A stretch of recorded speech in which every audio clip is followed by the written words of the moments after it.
Hi, I'm Becky Whitney, and welcome to A Passion for Painting. I'm going to talk about how I lay out my palette. I start with my cool to warm. That isn't the only way to lay out a palette, but that's how I do mine.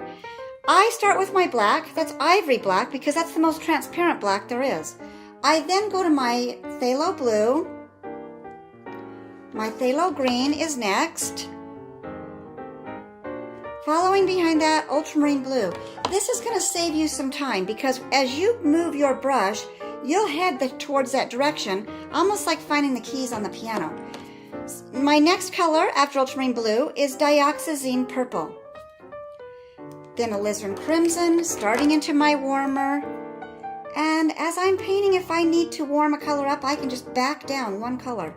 So alizarin crimson, then going on to my permanent red light, cad red light,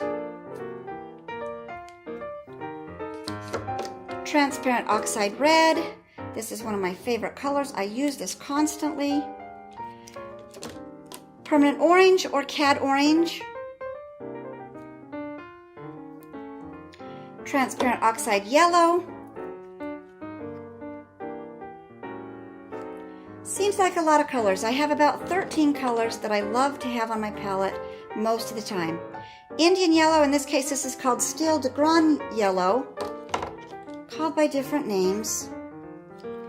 Cad yellow light. And these other two you see, I just use those occasionally. And then my white, I tend to put in a long string down so that I can cut it off, keeping it clean, as opposed to digging into a big pile and getting that pile dirty every time I use it. So this is the way I do my palette. You may have a better way to set yours up, and that's just fine. Go ahead and use it. But this way you'll have a reference as to what colors I'm using. I try to always say what I'm using, but sometimes I don't mention the name, and this way you'll have them all laid out where you can see them and keep track of what I'm doing.